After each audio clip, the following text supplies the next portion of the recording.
Before we dive in, I want to take a moment to express my heartfelt thoughts for our neighbors up in Los Angeles who are facing the devastating impacts of wildfires.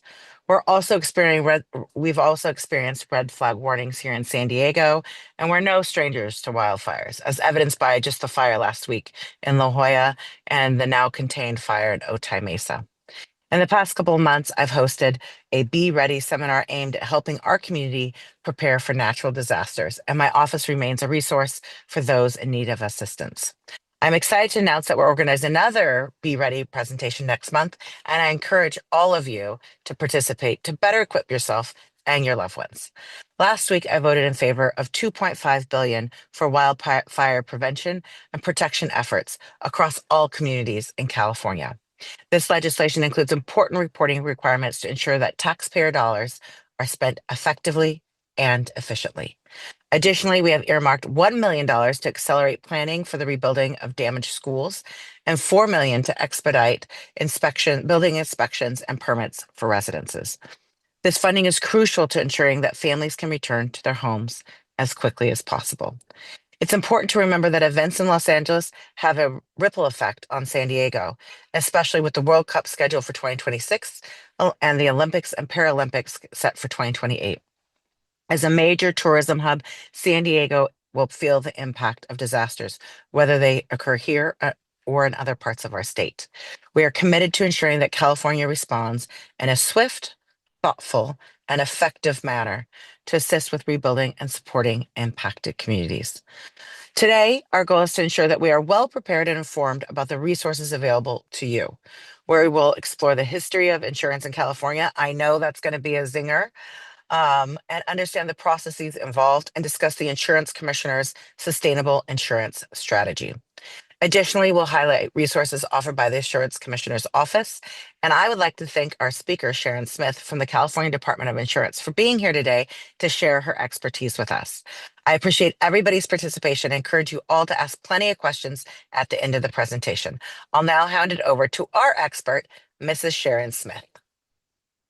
Thank you so much for that introduction, and thank you for having me. My name is Sharon Smith. I am the Outreach Analyst for the California Department of Insurance. And today, during this wildfire webinar, we're going to be going over a lot of topics. Like the Assemblymember said, the sustainable insurance strategy, but we'll also talk about some disaster preparedness, some tips for finding insurance if you're having a hard time finding coverage, just as well as some guidance if you're filing a wildfire-related claim. And then I'll end with some resources from the department as well as how you can partner with us in the future. So before we dive into what the department is doing to address the insurance crisis, I think it's always important to start off with how we got here. So we've seen the headlines, we've seen insurance companies leaving the state last year, more policyholders having to turn to the FAIR plan, policy cancellations being on the rise. And these reactions they're not arbitrary. They reflect the financial and risk-based challenges that insurers are facing. None of this happened overnight. So several key factors are really driving a lot of these changes. The increasing severity and frequency of natural disasters, as well as rising global inflation, is putting stress on the insurance industry nationwide. That's not just happening in California, it's happening everywhere. But the cost of rebuilding homes and businesses has surged. The price of materials has risen, the labor shortages and supply chain interruptions. All of these things are adding to this insurance crisis. The other part of this is that reinsurance. So reinsurance, I'll talk about a few times, is just insurance for insurance companies. Insurance companies buy their own insurance as well. And reinsurance is becoming more hard to obtain, and it's becoming more expensive as catastrophic events are increasing worldwide. So as risk grows, the insurance market is contracting to protect financial stability. And insurance companies aren't public utilities, they're not nonprofits. Their goal is to make profit. So they have to be able to meet all claims, they have to be able to cover all expenses, and also earn a fair return.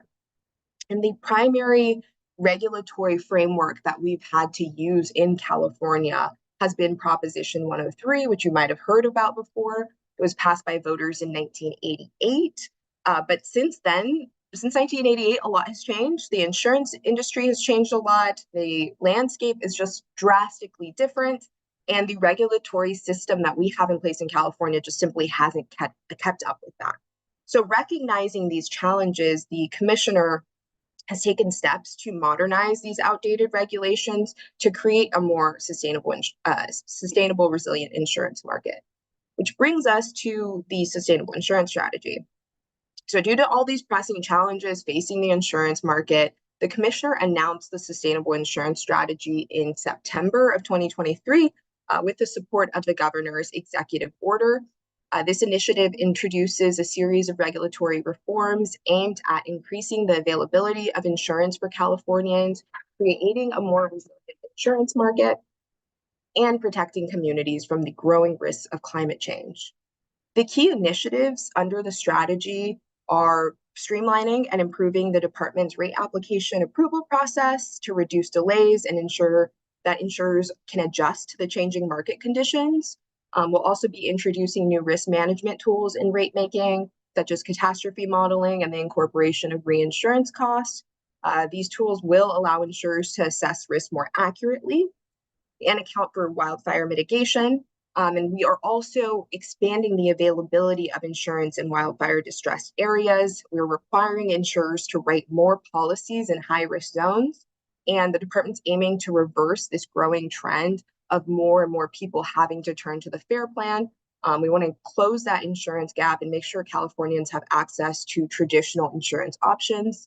And I know I just said a lot of words, and if none of it doesn't make any sense, just bear with me. We're going to go into each one of these in a little bit more detail, and you'll have time at the end to ask questions if none of this makes sense. So I think it's important to start off at least with the current rate review process. So this might get a little detailed, but I think to understand what's going on and how we've adapted to this insurance crisis, it's important to understand the regulatory framework that we've had to operate under at the Department of Insurance. So at the core of these regulations, like I said, is Proposition 103. This requires the department to review and approve insurers' rate changes before they can be implemented. The rate review process ensures that proposed premiums are fair, adequate, and not expensive. So the way this looks like, for example, if an insurance company like Travelers wants to raise rates by 20%, it has to submit this rate application to our department for approval before they're able to raise rates. Under Prop 103, the department is required to review and complete this review within 180 days. But in reality, this hardly ever happens. Some rate reviews have taken over a year to be approved due to multiple factors causing delays, which you'll see on the screen. So a lot of times insurers often submit incomplete applications. This leads to a back and forth exchanges that sometimes take months just before we're even able to start the review process, just getting the right documentation. We've also had really outdated technology and some staffing limitations that have further slowed this process. So the department has been hiring additional staff and developing new reconciliation tools that assist with these applications to better address these challenges. Additionally, Proposition 103 is very unique, but California also has this part of Prop 103 that's called the intervener process. So this allows consumers, consumer advocacy groups to challenge insurance rate increases. Any one of you right now can log on to our department's website and dispute any insurer's rate filing if you believe it's excessive. And then if you're successful, you could even recoup your legal fees from the insurer. And no other state has this process. This is entirely unique to Prop 103. And I think the intervener process, it gives consumers a voice. It was created for great reasons. It increases transparency and consumer protection. But it also leads to and contributes to delays in rate approvals. So as insurers and interveners go back and forth, this can turn into a lengthy legal negotiation sometimes, which happens with some of those rate reviews. So to work around some of these delays, what insurance companies were doing was strategically requesting increases of only 6.9%. So they just wanted to submit an increase that was just below that 7% threshold that would have triggered a public hearing. So they were just requesting 6.9% increases. A few months later, they'd request another 6.9% increase, created a really inefficient process and allowed for really small rate increases over time instead of a single necessary adjustment in rates. So like, what does this all mean? Like, why does it matter that these reviews are taking a long time? Everything in government takes a long time. Why does it matter here, right? If rate adjustments are delayed and lag behind the rising costs, especially as climate-related disasters are increasing in severity and cost and becoming more frequent, uh, insurers are going to face financial instability. It's going to force some of them to leave the market. They're going to withdraw from high-risk areas.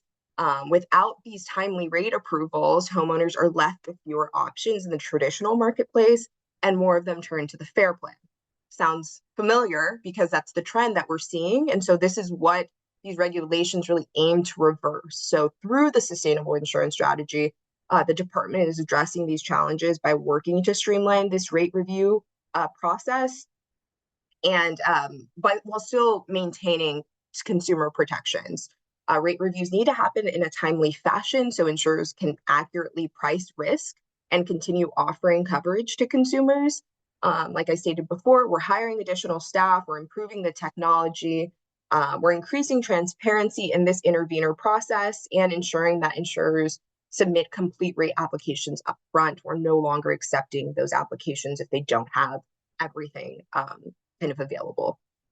And the goal is always to balance consumer protection and transparency, which is legally mandated in Prop 103, while still allowing insurers to make those necessary adjustments to keep coverage available. The next important element of the sustainable insurance strategy is directly addressing the climate crisis. Just up until last month, insurance companies in California were required to only use historical losses to set rates. So this created kind of two major issues, right? So first, past losses aren't going to accurately reflect the increasing risks that we're seeing today, especially as, again, climate change is making these catastrophes more severe, more expensive. So the current system was not assessing for the risk that's happening today. And the second part of this is that this method also failed to recognize this homeowner level and the community-wide mitigation efforts that are happening, and the investment in wildfire prevention. They're not being you're not seeing that in the rates. And that's what homeowners were telling us. Insurance companies are saying we're not able to assess risk properly. So this is one of those, catastrophe modeling is one of those regulations that really is aimed to tackle both of those issues. So these regulations were finalized in December. And so now it will allow insurers to utilize forward-looking catastrophe models that prioritize wildfire safety, mitigation, and transparency. So effectively addressing climate change requires that we have modern risk management strategies that ensure insurance remains available while still encouraging proactive wildfire risk reduction. So that's what CAT modeling is going to do. But insurance companies are not going to be able to use these forward-looking models unless they commit to writing more in these high wildfire areas. So these models will take into account the home hardening that you're doing, the fuel reduction, prescribed fires, all of these advancements that the governor and the legislator has made. And these future risk projections are going to give policyholders a far more accurate, fair premium or rate making process that overall is going to reduce risk and stabilize the market. And I think it's important to note that we're not reinventing the wheel here. Most other states are already using this catastrophe models in rate making. But because of Prop 103, California, again, is very unique. We must comply with the public transparency guidelines that are set out in Prop 103 before we're even able to implement all of these regulatory changes. So this CAT modeling, all of these regulations came from having public workshops all throughout 2024 Some of them were like 6 hours long. We're hearing hundreds of people talk about what are the just getting public input so that we're able to refine these regulations. So now the department has developed a process to incorporate these catastrophe models. We have somebody that's able to review them and see how it works in these actuarial formulas that insurers are submitting with their rate filings. And again, this is before they're even able to use these CAT models, they have to commit to writing more policies and expanding coverage in these high wildfire risk areas. Other part of this strategy I've talked a little bit about before, but reinsurance. The commissioner had submitted a regulatory change allowing insurers to include California-only reinsurance costs in rate making. So remember, reinsurance is insurance for insurance companies. This was not allowed before, but under these new regulations, they will be now. And reinsurance is a critical tool that helps insurers manage risk and continue writing policies, especially in these really high risk areas. So this change ensures that Californians are not going to be paying for disasters in other states or around the globe, but only in California, and it will allow insurers to keep writing again in these high wildfire areas. Again, this isn't a new concept. Most other states are already allowing insurers to account for reinsurance costs in the rate setting process. I think California might be the only one that hasn't allowed this before. Again, because of Prop 103, we've historically been different when it comes to insurance regulations. But again, underscoring that these reinsurance costs are going to be California specific. We don't want Californians paying for the catastrophes that are happening in other states around the globe. So what's next for the sustainable insurance strategy? Where are we at with the implementation? So I've talked about a little bit about the regulation. So they've already been passed. They are on the books now. Insurance companies can now start using reinsurance and CAT modeling and all of those things. But again, remember, we have a rate review process. So before they start doing that, we do need to review every model that they're using, how they're going to incorporate reinsurance in it, how they're calculating what this California only reinsurance is. So as for our end at the Department of Insurance, we've done what we can do. Now it's on the insurers to submit accurate rate filings, making sure everything's available. And then at that point, we're able to approve them, and we should start to be able to see these new policies available by the middle of 2025. Some of these catastrophe models are already under review. Verisk and Moody are being reviewed now. We're expecting more in a few months. And again, insurance companies are going to have to submit these complete rate applications before they're able to use any of these like CAT modeling or reinsurance rates that I've talked about. Now, switching gears a little bit from what the department is doing to address the insurance crisis, we're going to talk more about what you can do as homeowners to prepare for disasters, especially pertaining to insurance. I think it's incredibly timely now. We've seen how devastating those wildfires were in Los Angeles. And I think that it's always important. It's something we don't want to think about is insurance, especially as it relates to losing an asset. But in the event of an emergency, you want to make sure that you have somewhere your insurance document. Either send it to your email, upload it to your cloud device somewhere, have it where it's easily accessible in the event that you unfortunately do need to use it. And you want to make sure you're safe first and foremost. Make sure you're following all evacuation orders, but I would say now make sure it's somewhere that's easily accessible electronically. Another really crucial step is creating a photo or video inventory of your possessions. To process a claim for the contents of your home, insurers need to know what was in it. What did you own? So this is going to include the clothing, your furniture, electronics, kitchenware, any valuable. You want to make sure that's documented somewhere. I know it's overwhelming, but trust me, you don't want to do this after a loss. It's almost re-traumatizing to have to relive the things that you've lost in that. So it's important to do that now and to update it yearly. There is an app on your phone in the Google and Apple store that you could download. It's from the NAIC, the National Association of Insurance Commissioners.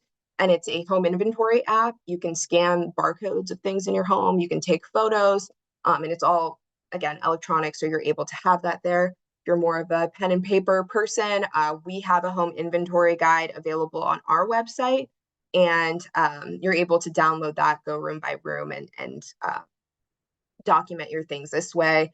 I think the easiest is yearly. Just take a video of your home, open the cupboards, open the cabinets, make sure you're accounting for everything.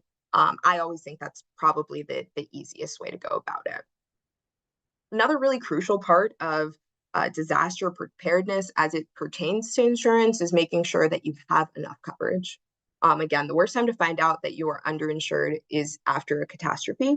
Been in Los Angeles helping people who just were affected by the Eaton and Palisades fires. And I've read that 8 out of 10 homeowners are underinsured, and seeing it firsthand was really, really devastating. So it's really important that you're checking yearly to make sure you have enough coverage. Because if you have a total loss, you want to know that you have enough money to rebuild your home.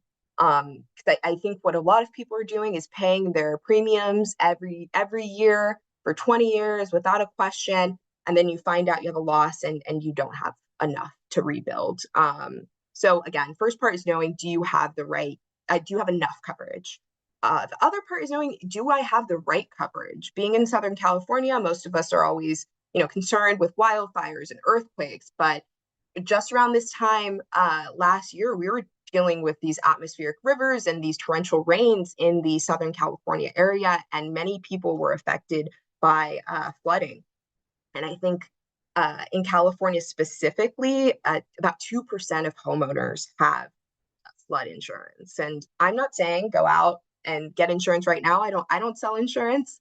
But I think it's important to note what your coverages are.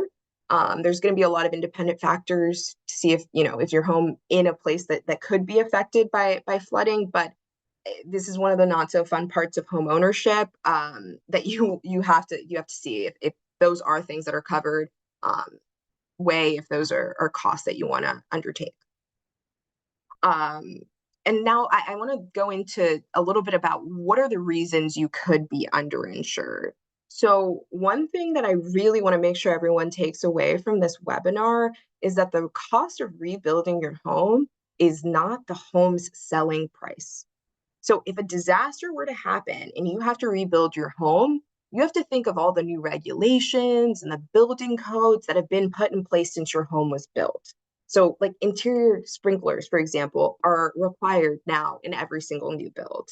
All of these types of upgrades can add 35 to 50% on to the costs. Like permits have tripled in some cities.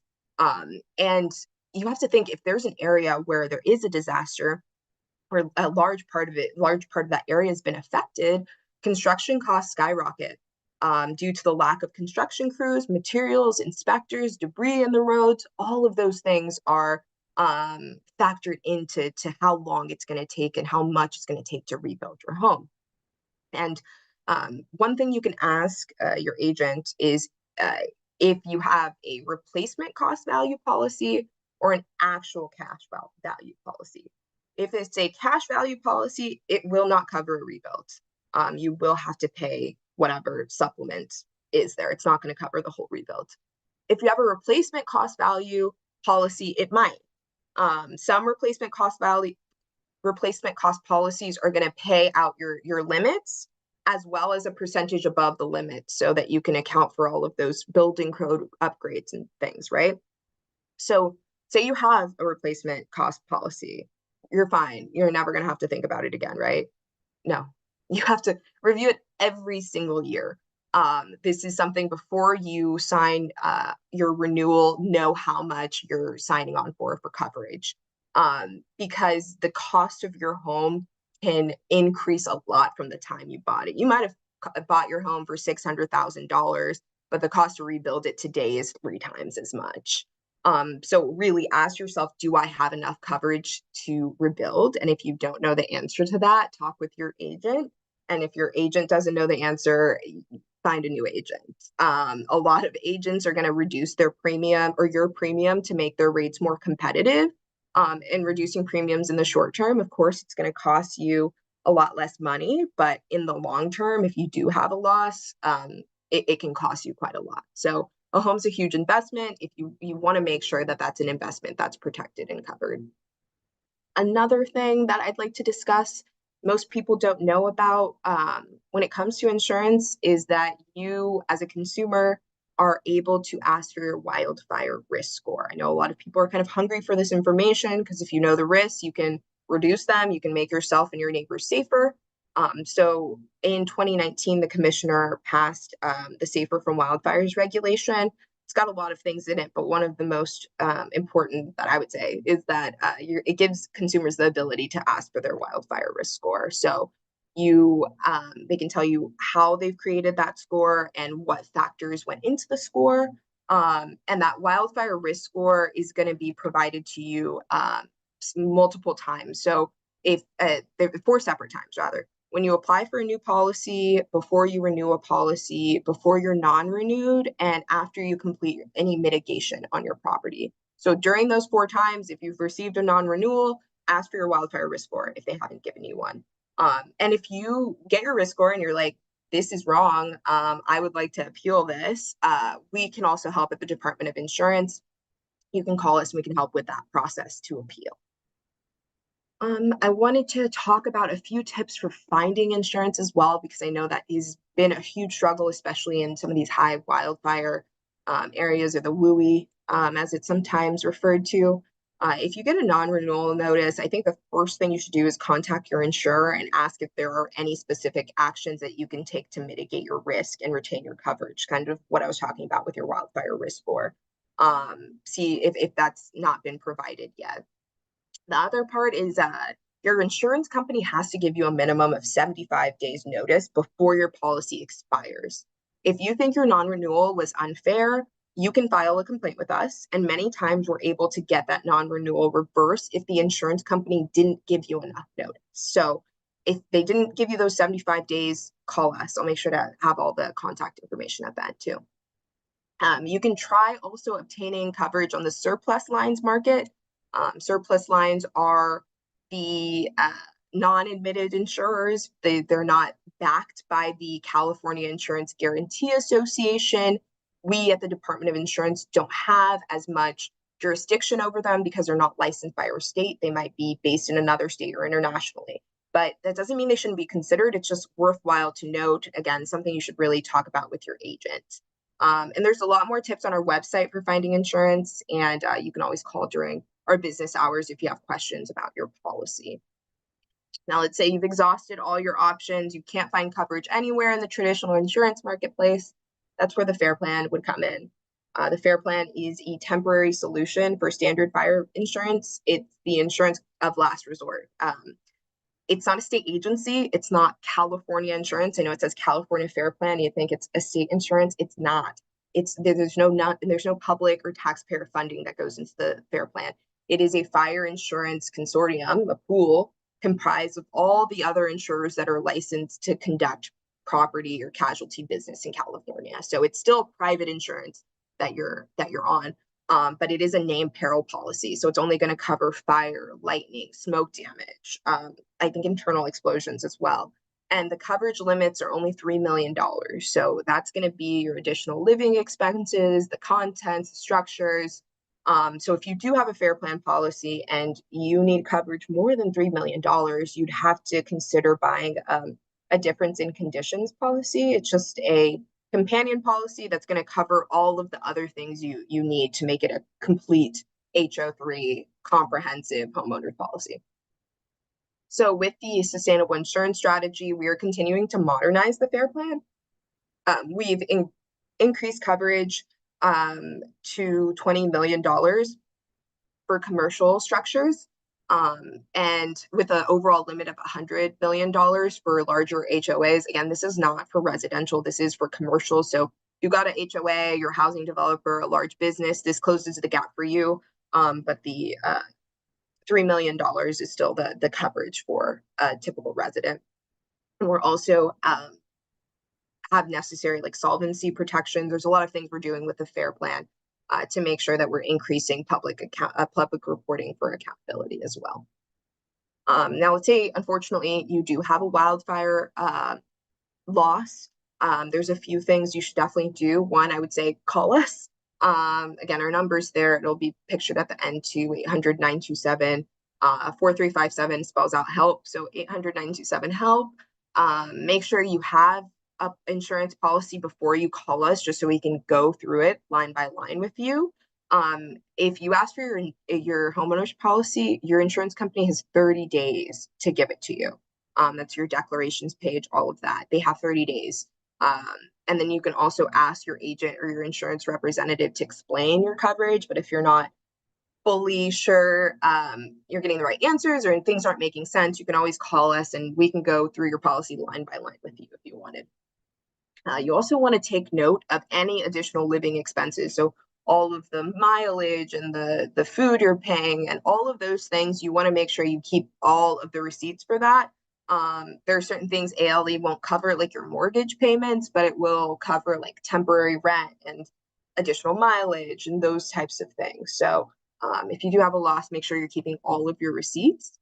We also want to document all of the conversations that you have with your insurer or adjuster about your claim and policy limitations in some sort of, it says claim diary, but any sort of journal. Just make sure you're documenting all those conversations. You want to make sure you get at least one licensed contractor's estimate or bid on the cost to rebuild your home, just to get a reasonable sense of the actual costs as compared to your coverage limits.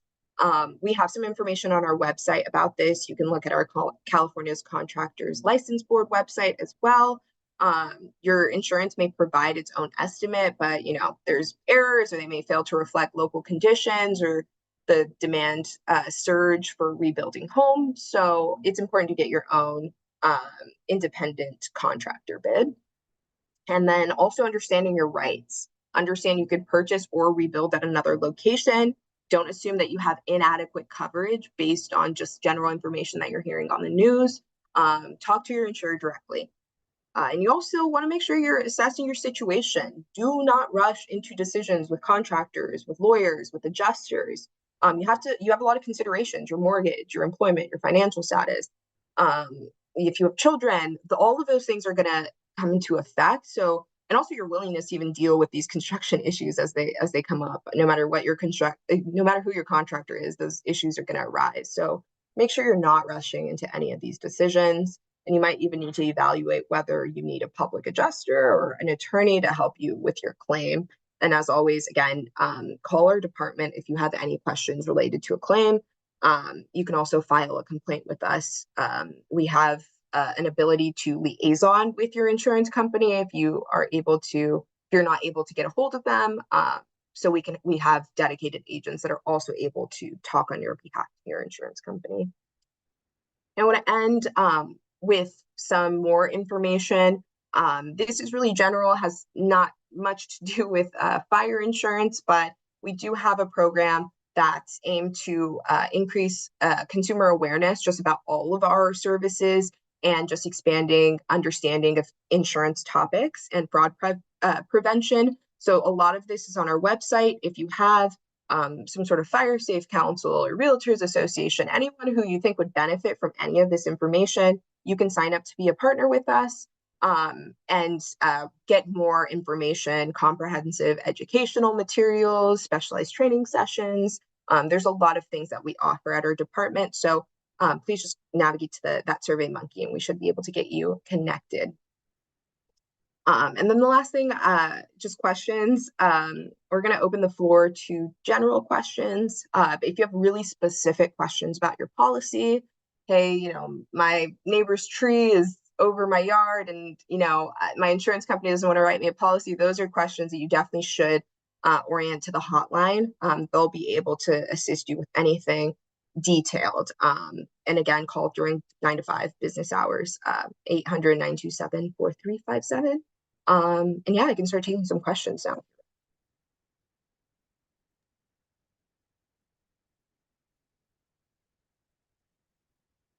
Hi, everybody. My name is Ross Tritt. I'm a field representative for the Assemblymember. Thank you, Sharon, for your presentation. Really appreciate it. we're going to be moving over to the Q&A section now.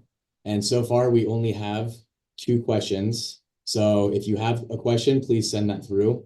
And we have a hard stop at 6 p.m., so I'll do my best to get to all of them.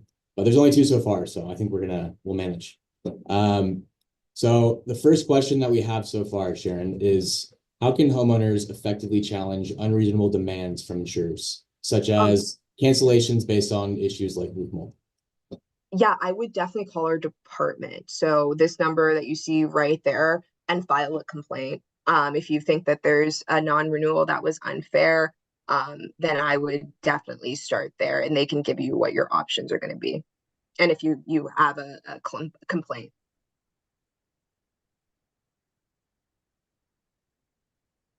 And then another question that we're having is it's fine to share the slides, right? To the Absolutely, constituents? Yeah. Okay. absolutely. And a lot of the things I mentioned on there, please go on our website to find a complete list with far more information on there.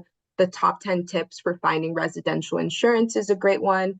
Top 10 tips for wildfire claimants is another one. And I can share those with you, Ross, as well. So if you have a follow-up email for everyone that's come on, you can just send all of those documents. And also, I should mention that this is actually being live streamed. So I'll provide the links to all the live stream in the chat right now, so you can revisit this.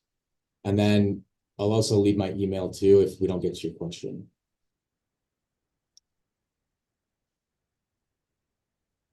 Okay, here's another question. Is there any protection for renters other than AAA renters insurance? Protection for renters, as in, are there other companies writing renters insurance? Because yes, you can definitely look on our website. They have lists of insurers. They have list of the lines that they're still writing.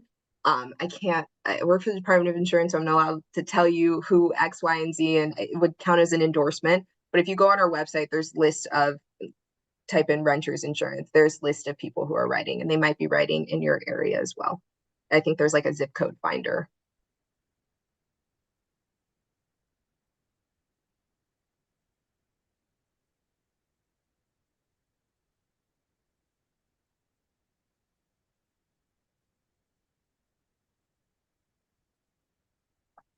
Okay, so here's another question.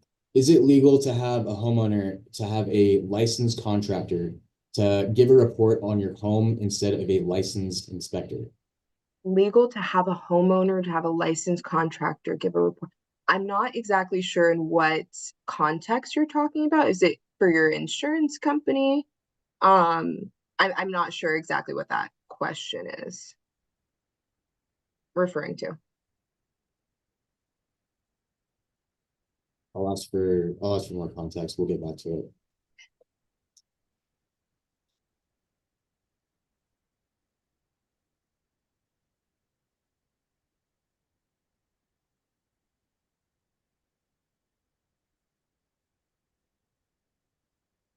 Okay, so somebody else is asking if their insurance doesn't have a section for wildfire, how can they add it to their plan?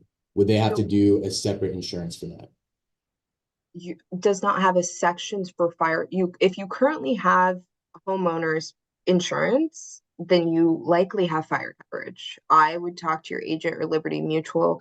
I haven't heard of homeowners policies that aren't going to cover fire, just broadly speaking. So I would definitely talk to Liberty Mutual in that case.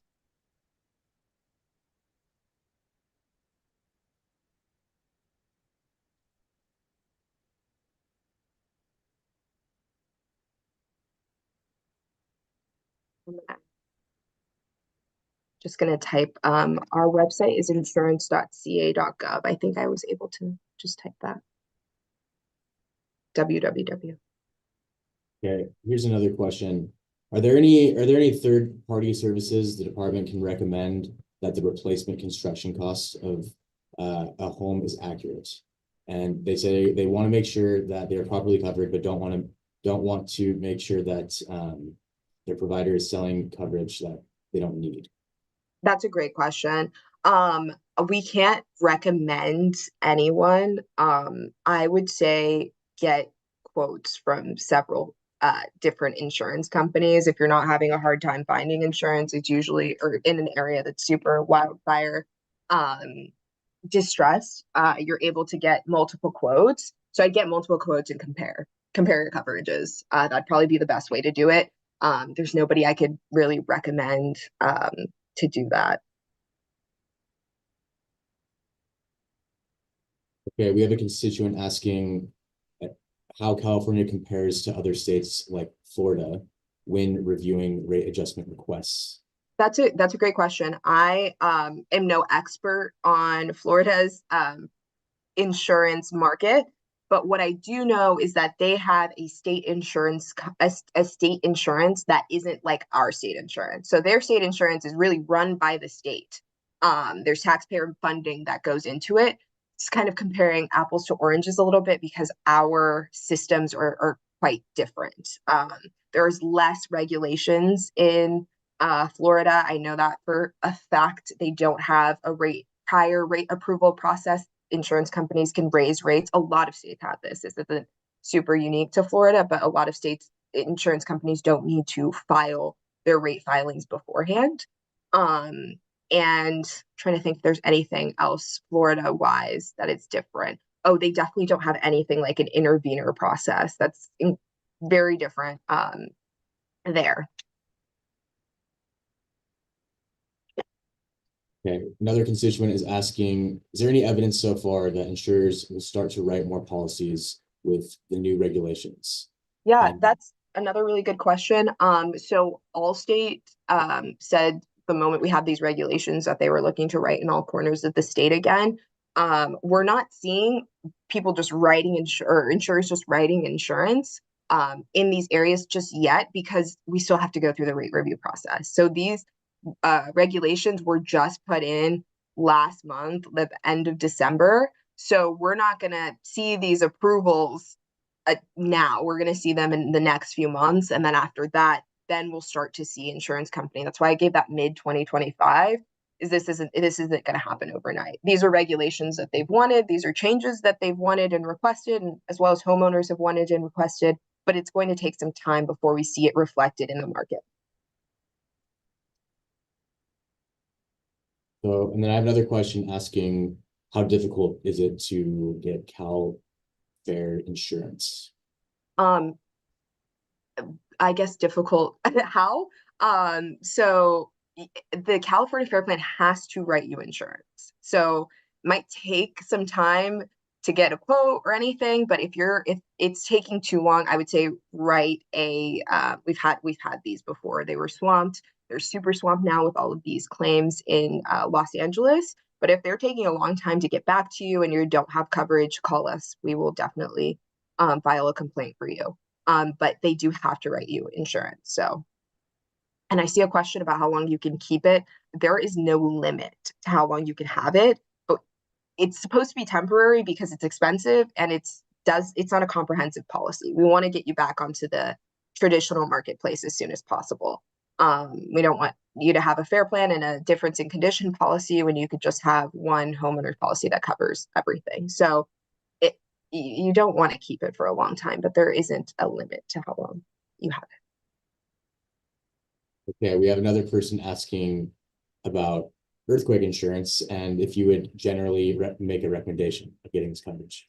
I think it just really, really depends on where you live. I know it's not a great answer, but it depends how far you're from a fault line. There's a lot of considerations that go into it.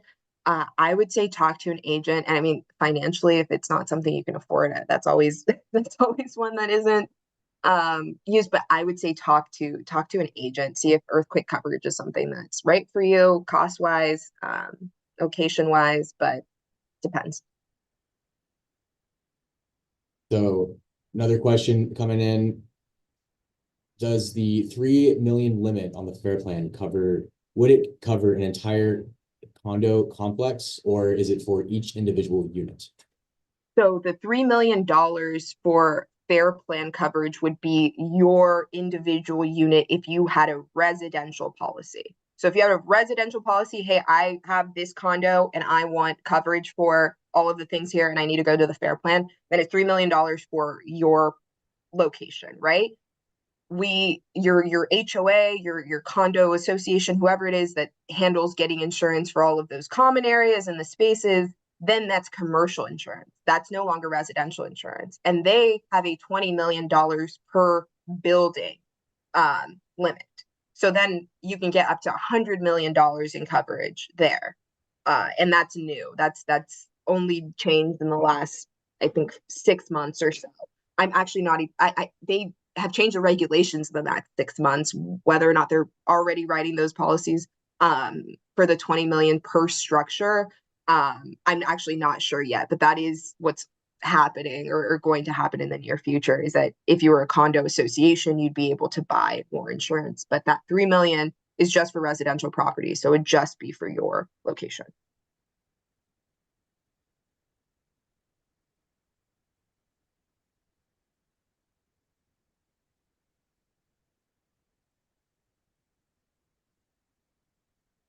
So another person asking, how does a person determine ahead of time before a disaster, the actual value and or the replacement value to one's home? That is a conversation you have to have with your agent. They're the ones that are going to go and assess what your home is, where it's at, how much it would cost to rebuild, the permits, all of that. They would be the ones, your agent's the one that's calculating it, which is why I said, if your agent doesn't know what your coverage is, it's time to get a new one. It is important to have an agent that really knows what they're talking about and knows to assess all of those risks. On our website, it won't tell you agents per se that are, great. There's no like Yelp for them, but on our website, you can see if there's any that have open complaints. So you can check that.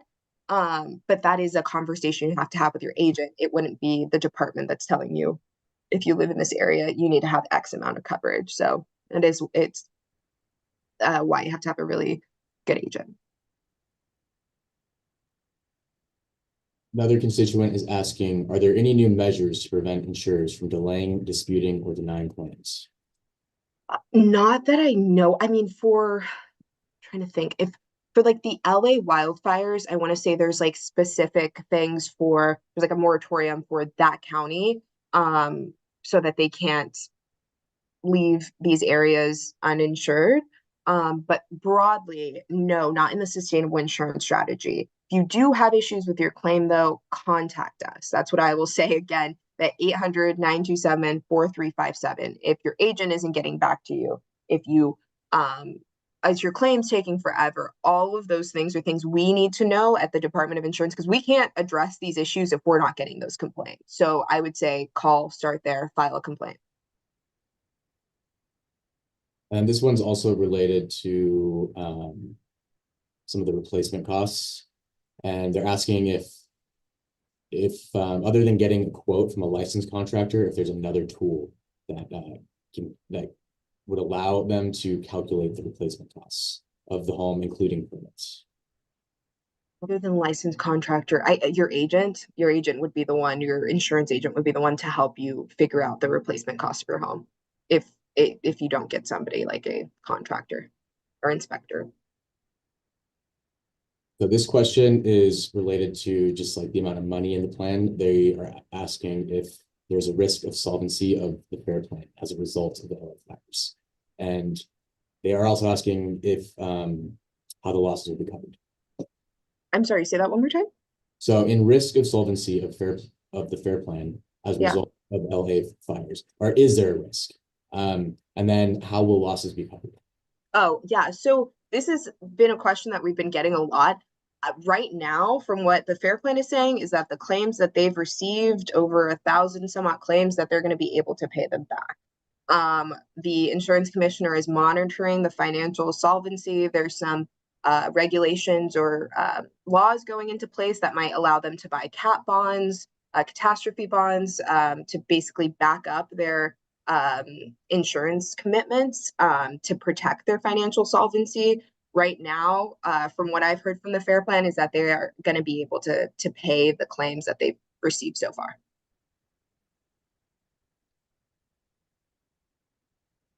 So I see a question.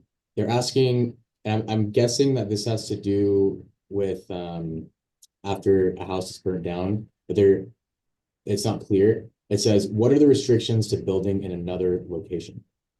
The restrictions of rebuilding in a different location. Mhm. That's a good question. I think it would depend on your policy, but I think the restrictions would be related to coverage, not so much location. But and that would be a question that I would pull up your policy and call somebody at our hotline and make sure that that's what it means for yours. Like ask them a simple question of like, hey, if loss were to happen, where could I rebuild? How much would I have to rebuild? That would probably be specific to your policy, specific to who you have your policy with. Okay, another question here is there a plan to work with insurers to bring them back to California to insure homes in fire areas? Well, yeah, that's a sustainable insurance strategy that I was talking about. That is a plan that we've worked with insurers. And like I said, Allstate, when we announced the regulations, we're ready to write in all corners of the state once this is approved. So this wasn't something that wasn't without that dialogue with insurers. So yeah.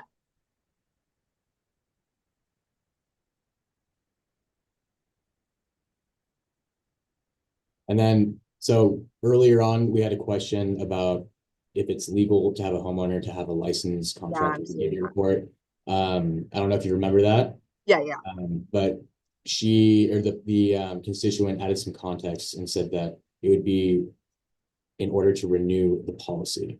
Right. So I think what you're asking is like I'm assuming these like inspections. Sometimes insurance companies have like IBHS certifications, or you have to have this sort of type of certificate before able to write insurance. And yeah, that is legal to allow them to do that.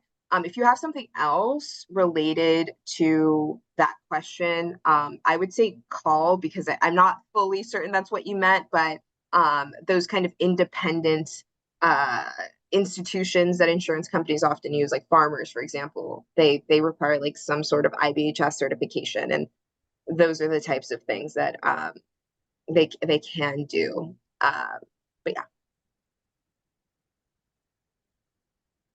Okay, here we have something a little bit more specific. It's if my house does not have a mortgage, how high can I make the deductible to save on my premium? That is entirely related to your like financial situation, what you're willing to take on. That is certainly a agent question. That's a talk with your agent to see what, because that's a really personal decision. There's not a standard.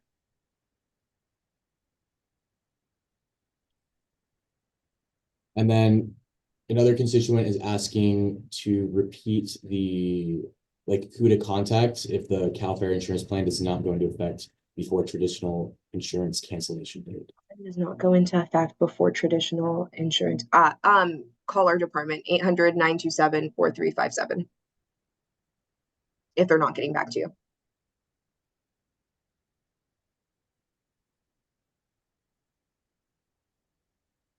And then I see one more question about the Prop 103's intervener provision. This is something that we've changed within the 6.9 was kind of to put into context what was going on and why we've gotten into this situation. If you look at any of the rate filings, I don't think any of them are anywhere near that 6.9% filing. I think that a lot of times insurers were scared that they're automatically going to go to a public hearing where that was not the case.